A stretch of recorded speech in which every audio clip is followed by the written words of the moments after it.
Bien-aimés frères et sœurs en Jésus, la grâce, la paix et la miséricorde nous sont données de la part de Dieu le Père et de Jésus-Christ son Fils notre Sauveur. Amen. Pour notre méditation de ce jour, nous allons lire dans la première épître de Paul aux Corinthiens au chapitre 12, le verset 31 seulement. Mais avant cette lecture, nous chantons à la gloire de notre Dieu le cantique numéro 245, Mon Dieu plus près de toi, dans chant de victoire. Mon Dieu plus près de toi, plus près de toi, c'est le mot de ma foi, plus près de toi. Dans le jour où l'épreuve déborde comme un fleuve, garde-moi près de toi, plus près de toi, plus près de toi, Seigneur, plus près de toi. Tiens-moi dans ma douleur, tout près de toi. Alors que la souffrance fait son œuvre en silence, toujours plus près de toi, Seigneur, tiens-moi, plus près de toi, toujours, plus près de toi. Donne-moi ton secours, soutiens ma foi, que Satan se déchaîne, ton amour me ramène toujours plus près de toi, plus près de toi. Amen. 1 Corinthiens 12, verset 31, là il est écrit « Aspirez aux dons les meilleurs. » Et je vais encore vous montrer une voie par excellence. Amen. Bien-aimés frères et sœurs en Jésus, cette première épître de Paul aux Corinthiens se préoccupe naturellement d'éveiller les Corinthiens en rapport avec tout ce qui peut constituer pour eux des pierres d'achoppement ou des occasions de chute, c'est-à-dire l'ensemble de choses qui peut les amener à se détourner du Seigneur sans s'en rendre compte. Et dans notre vie quotidienne, il y a tellement des détails simples qui peuvent nous conduire à cela, parce que le malin se sert des choses simples, des choses naturelles. Il peut se servir de la nourriture pour nous éloigner de Dieu. Il peut se servir de la boisson pour nous éloigner de Dieu. Or, le symbole que Jésus nous a laissé pour matérialiser, marquer, approfondir et enraciner notre relation avec lui, c'est le pain et le vin, manger et boire. Dans notre marche chrétienne, nous devons donc être très très prudents parce que le danger peut se trouver là où nous ne pensons pas. Dans ce petit verset, l'apôtre nous recommande d'aspirer aux dons les meilleurs. Après avoir présenté les divers dons spirituels que nous avons reçus, chacun ce qui le concerne, lesquels dons ont été offerts par le Seigneur pour l'utilité commune. Et c'est à travers cela, d'ailleurs, la manifestation de ces différents dons que l'Église vit et que les uns et les autres peuvent reconnaître la réalité des promesses de Dieu. Il fera donc allusion dans l'opération des miracles ou dans la manifestation de l'Esprit. Il fera allusion à la guérison. Il fera allusion au parler en langue.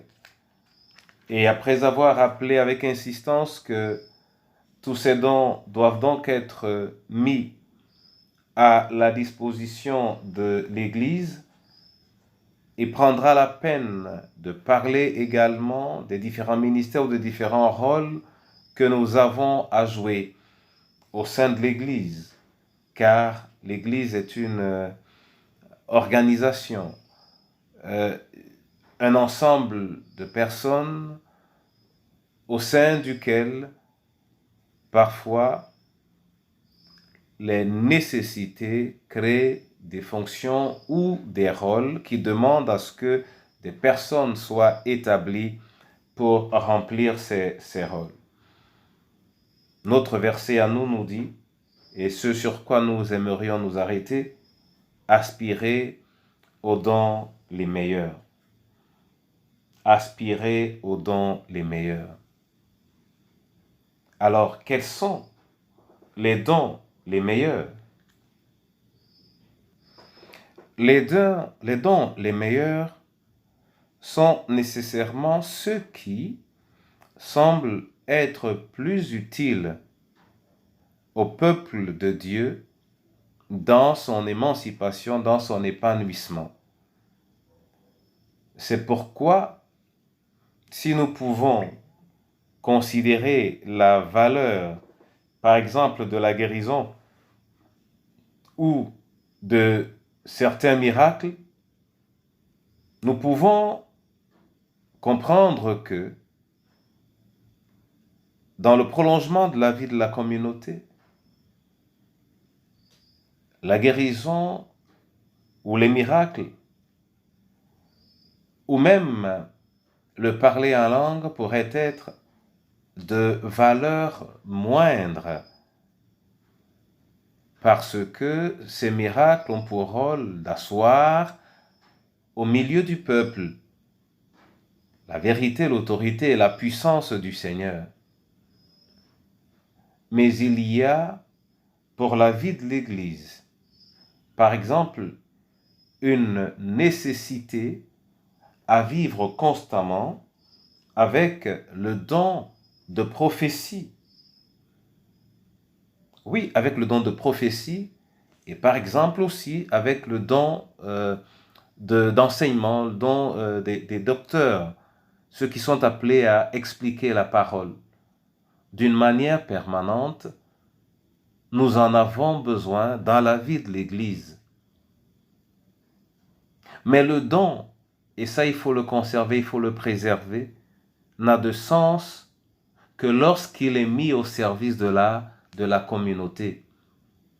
Et en cela, nous sommes constamment en faute, parce que ceux qui ont reçu des dons finissent par se considérer plus importants que le don qu'ils ont reçu, et certainement plus important que celui qui leur a fait grâce de ce don.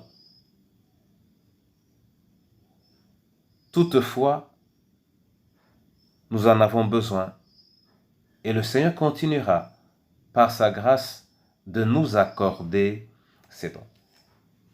Étant entendu que l'Éternel est disponible, l'apôtre nous dit, aspirons donc aux dons les meilleurs, de telle sorte que nous puissions être utiles à notre communauté. On peut donc les définir en fonction des besoins réels de la communauté. Or, l'Église vit, après la lecture de la parole, l'Église vit des révélations du Seigneur.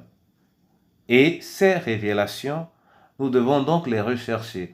Mais pour convenablement aspirer à la manifestation de ce don, nous avons à établir une relation convenable avec le Seigneur, de telle sorte que nous nous sentions libres de manière constante à nous approcher de lui.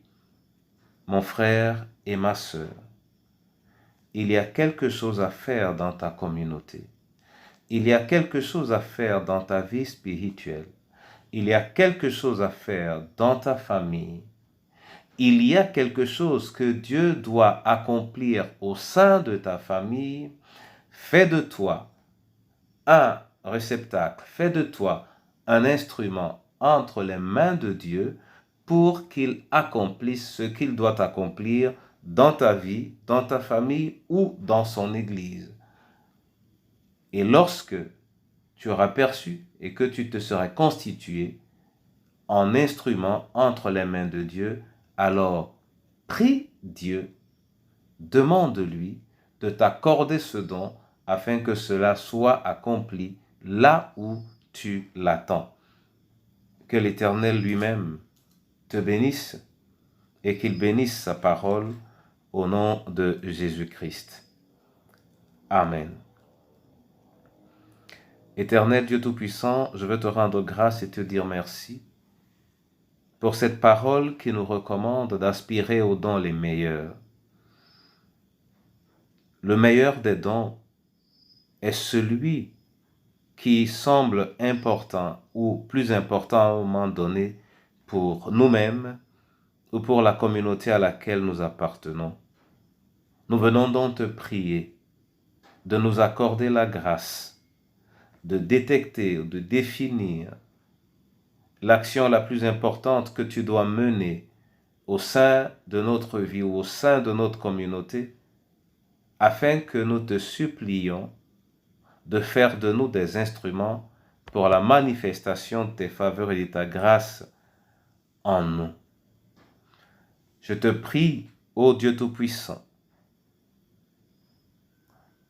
afin que toi-même, dans ton amour qui n'a pas de limite, tu te serves des veuves et des orphelins, afin que les uns et les autres, au sein de leur famille, puissent être utiles pour la manifestation de ta grâce. Je te prie pareillement, mon Dieu, pour chacune de nos familles, et je te prie ainsi pour ton Église. Oui, accorde-nous la paix, de l'attente dans la manifestation de ta parole, mais accorde-nous également la patience de la disponibilité pour pouvoir servir à cette cause au sein de nos communautés dans le précieux nom de Jésus. Ouvre toi-même les écluses des cieux, toi qui nous connais, toi qui nous aimes, ouvre toi-même les écluses des cieux et manifeste ta grâce au sein de tes enfants dans le précieux nom de notre Seigneur et Sauveur Jésus-Christ. Amen. Que l'Éternel, dans votre aspiration, réponde favorablement au nom de Jésus-Christ. Amen.